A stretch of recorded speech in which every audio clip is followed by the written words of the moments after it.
Ang totoong napakalaking confidential fund ay nasa kay Marcos.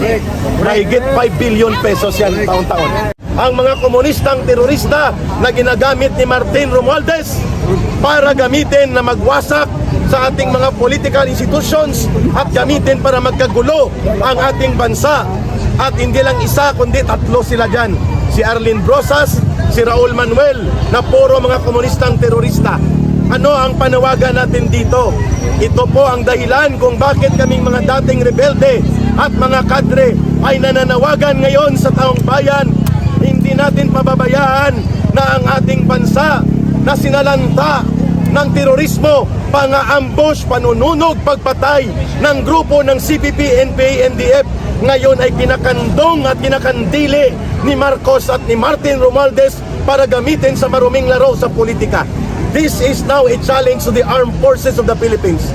Papayagan ninyo na ang mga nang-aambush at pumapatay ng sundalo at pulis ang siyang mamayagbag sa ilalim ni Marcos at ni Romualdez. Hindi kami papayag ng mga dating rebelde na mangyari yan. Ang ating bansa ay magiging kawawa. Ang matitinong mga lider kagaya ng mga Duterte ay gagamitin sila upang isakripisyo ni Marcos at ni Romualdez para manatili sa poder, at ang kanilang gamit ay dalawang puwersa. Ang puwersa ng mga bulok na politiko na dati kalaban nila, ang tinatawag na dilawan. Ang maluba ay ang mga komunistang terorista na gustong mamayagpag at mag-recover na ngayon ay special operators na ni Martin Romualdez inside Congress at sila ang namamayagpag. Yan ang malaking challenge sa mga taga-armed forces of the Philippines at taga-Philippine National Police. Ilan ang pinatay nila, mga kababayan? In my 21 years sa CPP, NPA, NDF, na-recruit ako ng 18 years old. Umalis ako halos 40 anyos na ako. Ilan ang pinatay ng CPP, NPA, NDF na ngayon ay pinoproteksyonan ni Marcos at ni Romualdez. Mahigit 50,000 ang namatay sa ating kababayan. 20,000 dyan sundalo at pulis. 30,000 ang mga sibilyan. Ang ginagawa ng Tuwag Committee ni Martin Romualdez, nagsasayang ng pera at iskandalosong nang-aabuso ng poder. Kawawa ang taong bayan, at dahil dyan kailangan nating magkaisa at magtipon-tipon upang magkaroon ng araw ng pagpapahayag. Tama ang binabanggit ni Inday Sara Duterte. Ang kanyang kapangyarihan ay hindi nanggagaling sa Kongreso. Ang Commission on Audit o COA ay hindi pwedeng sakmalin ang kapangyarihan nito ng Kongreso. Ang COA lamang ang pwedeng magsabi kung mali o hindi ang paggamit ng public fund, at kung may mali, ang COA din ang mangunguna sa pag-file ng kaso. So bakit nila ginagawa na gamitin ng kapital at isyu itong kay Inday Sara Duterte? Samantalang toothpick lang ito. Ang totoong napakalaking confidential fund ay nasa kay Marcos. Mahigit 5 billion pesos yan taon-taon.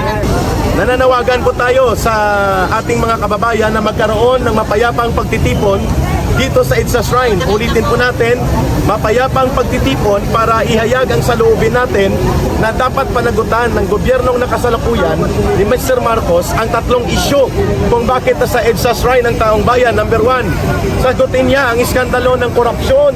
Ang totoong korupsyon ay ang pagkawala ng mga gold reserve ng bansa. 129 billion pesos worth ng mga gold ang kanilang ibinenta ng palihim at patago. Number 2, ang pagkawala ng pondo ng PhilHealth na dapat para sa mga mahihirap na mga nagkakasakit na pamilyang Pilipino. Kung hindi pa nag-intervene ng Supreme Court ay mawawala ng lubusan ang halos 90 billion na pondo ng PhilHealth.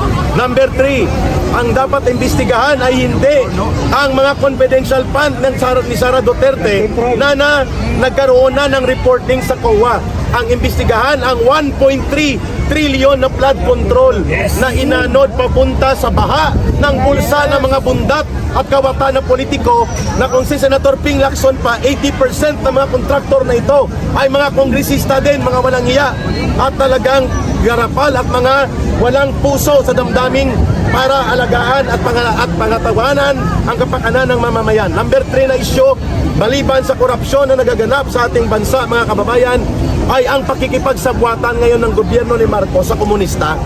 Nakita natin, ako na mismo magsisiwalat sa pamamagitan ng independent journalist na nandito. I will not call you as bloggers, I will call you as independent mobile people's journalist. Kayo ay mga people's journalist, kasi hindi lamang ang may istasyon ang pwedeng maging journalist. ang lahat na nagpapadaloy ng impormasyon at katotohanan ay pwedeng maging mamamahayag para sa taong bayan. Kaya ito ang panawagan ngayon sa kanya. Bakit ang kriminal, convicted, communist terrorist na operatiba sa party list na si Franz Castro ay siyang nag-ari-arian sa gobyerno sa loob ng Kongreso? Hindi natin papayagan yan, mga kababayan, na ang komunistang convicted criminal ang magpapakulong sa mga inosenteng resource person. Ako nananawagan si Ka Eric, pag nandyan po kayo na makita niyo si Franz Castro, kahit saan man, kung wala kayong posas, kumuha kayo ng mga pangtali at aristuhin natin ito. Ito ang dapat na inaaristo ng taong bayan, ang mga komunistang terorista na ginagamit ni Martin Romualdez para gamitin na magwasak sa ating mga political institutions at gamitin para magkagulo ang ating bansa. Ilan ang pinatay nila, mga kababayan? In my 21 years sa CPP, NPA, NDF, na-recruit ako ng 18 years old. Umalis ako halos 40 anyos na ako.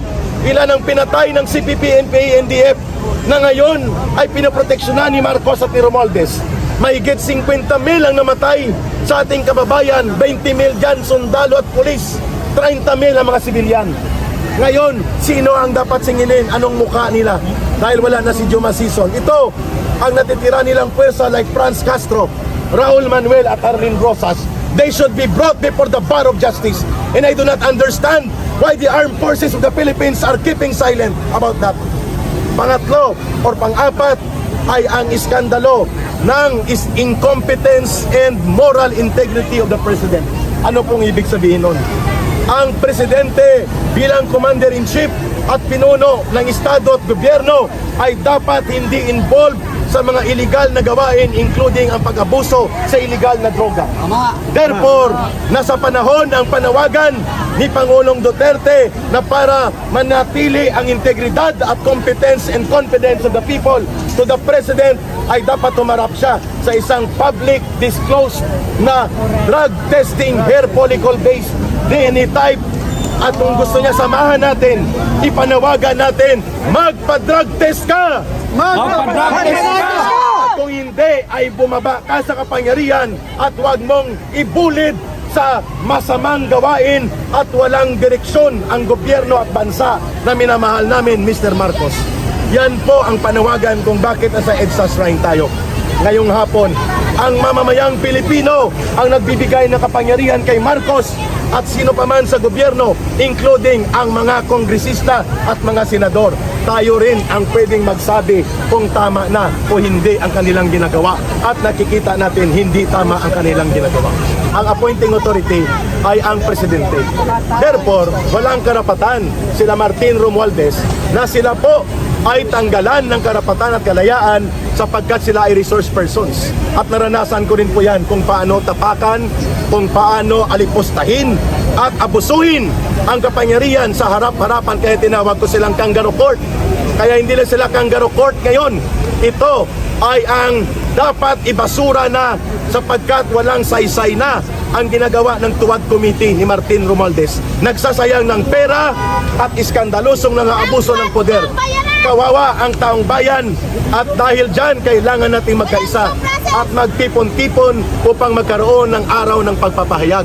Tama ang binabanggit ni Inday Sara Duterte. Ang kanyang kapangyarihan ay hindi nanggagaling sa Kongreso. Ang Commission on Audit o COA ay hindi pwedeng sakmalin ang kapangyarihan nito ng Kongreso. Ang COA lamang ang pwedeng magsabi kung mali o hindi ang paggamit ng public fund. At kung may mali, ang COA din ang mangunguna sa pag-file ng kaso. So bakit nila ginagawa na gamitin na kapital at issue itong kay Inday Sara Duterte? Eh samantalang toothpick lang ito. Ang totoong napakalaking confidential fund ay nasa kay Marcos. Mahigit 5 billion pesos yan taon-taon.